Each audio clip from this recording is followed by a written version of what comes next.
my latest finish. Not a full-size quilt. This is a table runner. A friend asked me to make for her aunt and uncle for their anniversary, which is a nice gift, like something small but also like personal and handmade. And I like that it'll be, you know, used for special occasions, stuff like that. I don't know, I think that adds to the sentimental value. So the pattern that I used is called Stitch Above the Curve Table Runner. I actually found this on Pinterest. It's just looking for modern table runners, and it is all applique. And what's cool is with the patterns, or convenient I guess, is that each one, really there were 3 curves on the template, and each one tells you a different way to cut out using that same curve. So I'll show you the table runner again. It's not gonna fit in frame, but I have some pictures of it on my dining table. And I went with pretty much a neutral palette. I had kind of proposed to do neutrals with like a bit of pink, like a peachy pink. This was definitely my most bold fabric choice put in there, but I think it really reflects my friend who is gifting the table runner. So I wanted to have something a little representative of her. It's definitely the darkest and stands out more from a distance, but I hope that when it's actually being used and has like you know, a vase or bowls or whatever stylized in the middle, that the dark fabric won't stand out quite as much. I put in a light pink linen that has that little pieces of other like material in there, cotton I guess. This one is a fun tone on tone, like white. I love this polka dot. I wish I had bought more of that when I bought it. I love using this for binding. The scattered dot with the very light tan just has worked for so many quilts. This one, very modern, organic leaves and branches, a batik. So anyway, I really enjoyed this pattern. I also like that the back was 3 pieces joined, and I did a separate fabric for the middle, so I did pink on either end, and then the off-white with a pink accent in the middle. This is really hard to show on camera.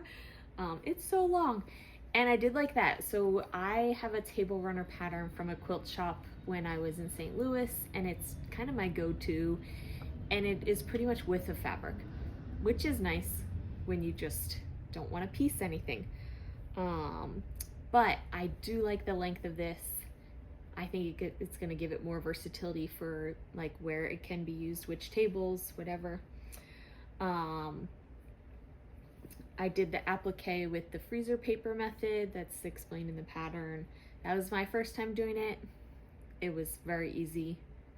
Highly recommend. And then I did like a natural curve, maybe easier to see from the back for my quilting. Now with that, I am hesitant to recommend that. I think that when I lay it on the table, I do notice like a little bit of a waver on the flat surface, and that might be because of the quilting that I did was like slightly wavy. I don't know. If you know, if that was the issue, let me know. And maybe if I'd done straight lines, it would have been better. Or maybe it's just that it's a little bit bulky on the edges. So the pattern does have you do a facing, and I think that makes it look a lot more modern. And I've done facing before with like a continuous strip of, we'll call it binding. But this pattern had you cut a piece for each edge, and it had overhang, which I trimmed off. And then I double folded back the corner on one side so that it had a finished edge. That did make the corners really bulky. So when I made this, I did say 90% of this on my other sewing machine, which is the Juki F600.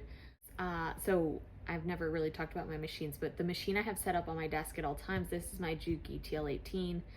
With all my bag making, this is a dream. Goes through everything super easily. I also have two other Jukis, one I got in Japan and one I inherited from my mom. That one is the Juki HCL F600. I had that set up for some art quilting, and I really wanted like the embroidery stitches that are on there. So I pieced and sewed this on that machine. I liked that it had the open foot, like the clear open foot. I was just like, oh, let's just do this. I haven't sewed on it in a while. But when I was putting the facing on, I switched to my TL18, and I'll try and show you up close. If you look at, and I don't know how this will focus, but that is a lot of bulk. I mean, with my fabric double folded over, that's like 8 to 10 layers of fabric. No problem for my TL18.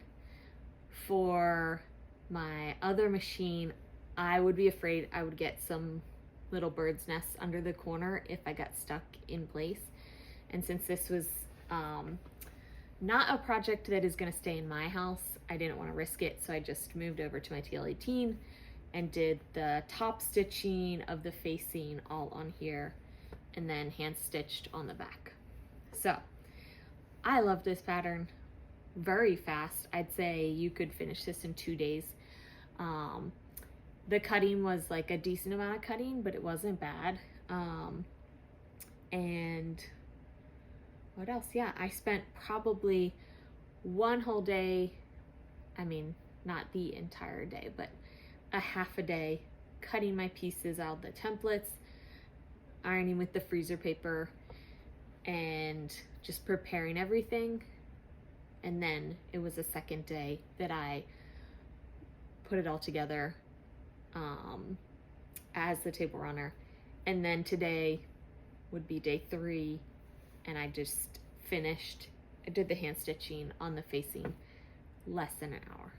So really, that'll give you a good amount, good idea. That's a pretty good idea of how much time I spent on it. I wouldn't say more than 10 hours. And I think this could be really fun for like Halloween. I think the different like bumps and shapes has a very whimsical feel to it. That could be really fun for something seasonal. But honestly, I think you could do anything with this pattern. But again, I'll share this as the stitch above the curve table runner, and I think it has a lot of potential to, you know, give a little modern look, and you could go any direction with it. So I hope you enjoyed my latest finish. Thanks for watching.